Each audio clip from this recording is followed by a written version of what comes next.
Les propriétés électriques des matériaux, on va essayer de comprendre la différence entre un conducteur et un isolant. Alors la première chose à bien avoir en tête, c'est ce que c'est que le courant électrique. Donc le courant électrique dans les métaux, ce sont des électrons libres qui se déplacent.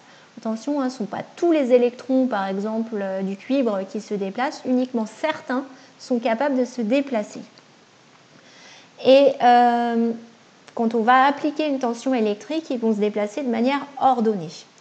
Alors, ce qu'il faut savoir, c'est on va utiliser un modèle pour représenter ça. Ce modèle, c'est le modèle des bandes. Et on va représenter les niveaux d'énergie des électrons.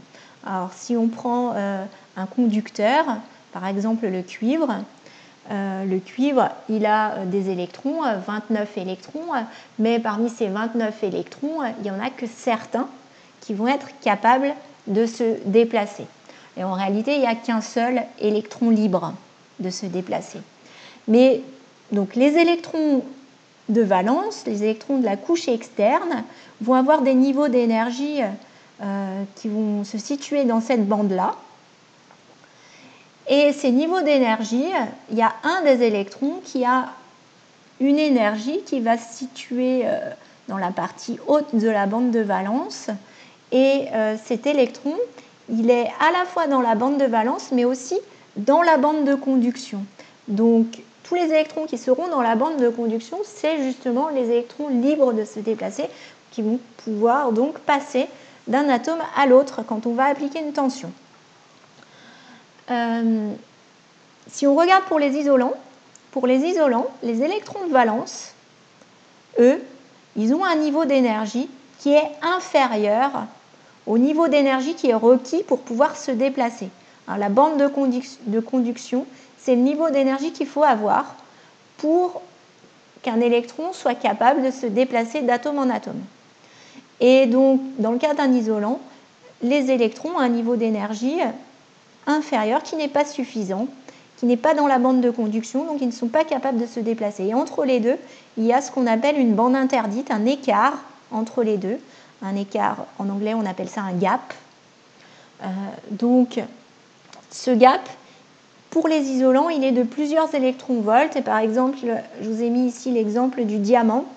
On a un écart de 6 électronvolts entre la bande de valence et la bande de conduction. Ce qui fait que ça va être très difficile pour les électrons de pouvoir, en acquérant de l'énergie, de pouvoir passer dans la bande de conduction. Alors, il faut leur apporter une énergie vraiment très, très, très, très importante. Le seul moyen qu'on pourrait avoir de leur apporter une énergie aussi importante, ce serait de les chauffer de plusieurs centaines de degrés ou alors de leur apporter de l'énergie lumineuse, de très très haute énergie. Là, il faudrait par exemple des rayons X. Donc voilà la différence entre conducteur et isolant. On a ensuite une troisième catégorie, qui est une catégorie un petit peu intermédiaire entre isolant et conducteur, qu'on appelle les semi-conducteurs, qui vont être par exemple utilisés dans des diodes, des DEL ou des cellules photovoltaïques.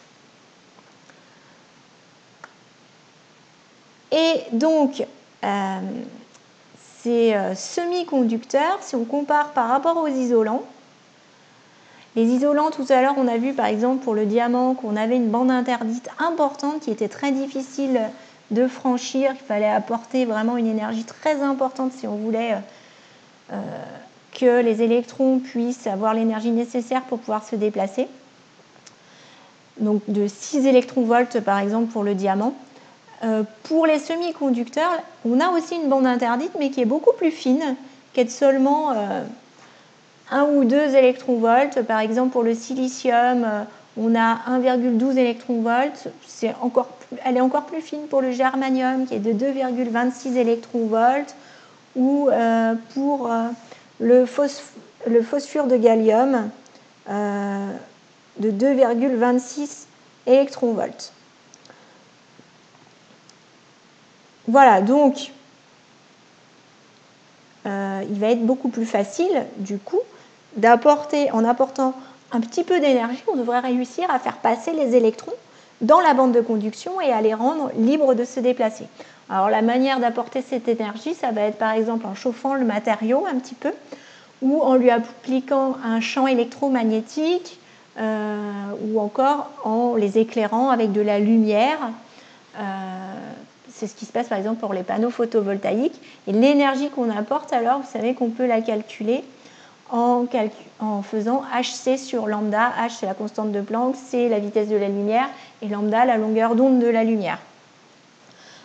Et donc, il suffit, au minimum, il faudra apporter l'énergie qui correspond au gap, qui correspond à la bande interdite, si on veut que l'électron puisse franchir la bande interdite et passer dans la bande de conduction. Et donc, si on veut que notre semi-conducteur devienne conducteur, que le courant électrique puisse circuler. Voilà, et puis autre chose, parfois on utilise des semi-conducteurs qui sont, on dit, dopés, où on va insérer des atomes à l'intérieur du matériau semi-conducteur, par exemple des atomes de phosphore ou des atomes de bore. Le fait d'apporter des petites impuretés dans le réseau cristallin du semi-conducteur, ça va permettre d'avoir des sortes de niveaux intermédiaires au niveau de la bande interdite, et donc il sera plus facile de franchir la bande interdite, et donc le courant électrique pourra passer plus facilement.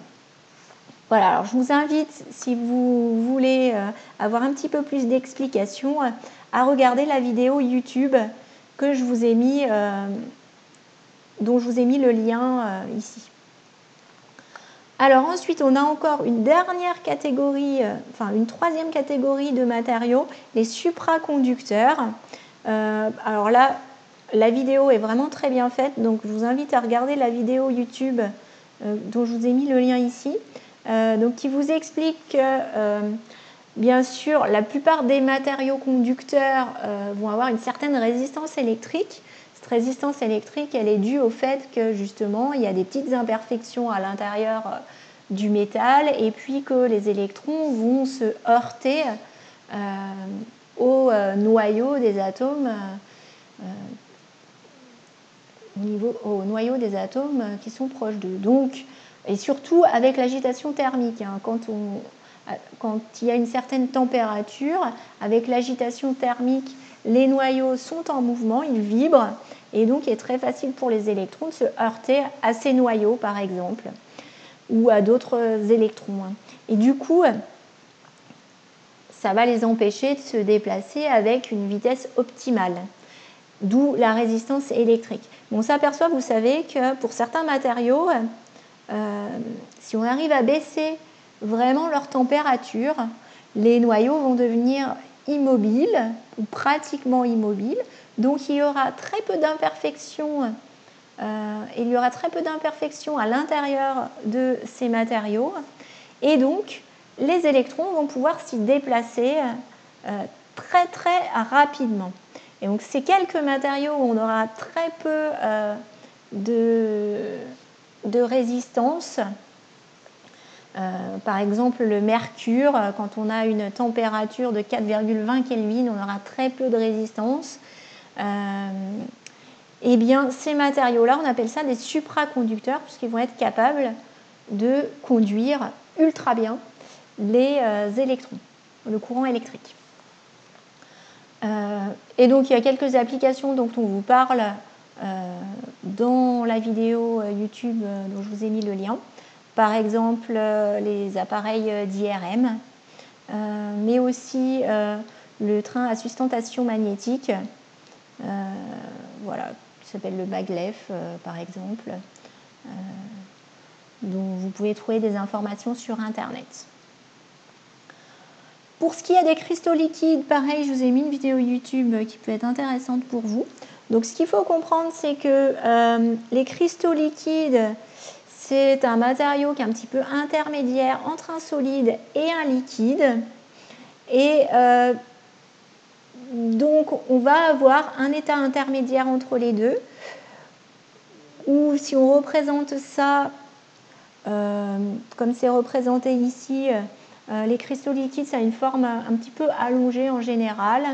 Et ces cristaux liquides, dans certaines conditions, ils vont avoir la propriété de pouvoir s'aligner, notamment quand on leur applique un champ électrique. Et donc, si on ne leur applique pas de champ électrique, hein, ils se mettent dans n'importe quelle direction, et par exemple, la lumière va avoir beaucoup de difficultés à passer d'un côté à l'autre. Par contre, si on leur applique un champ électrique, là on applique une tension électrique, à ce moment-là, ils vont tous s'aligner de la même façon, et donc la lumière va pouvoir passer plus facilement au travers. Donc, ce système de cristaux liquides, ça va être utilisé par exemple dans les affichages de calculatrices, mais aussi dans les affichages de certains écrans. Et puis, ça peut être utilisé dans un système de vitres intelligentes, par exemple les salles de bain ou de guichets de sécurité de banque, où la vitre donc, va se teinter par moment ou devenir translucide selon qu'on applique une tension ou non. Voilà, bon, je ne vous donne pas plus d'informations, je vous laisse regarder les vidéos et puis n'hésitez pas à me contacter via Discord s'il y a des choses que vous n'avez pas comprises.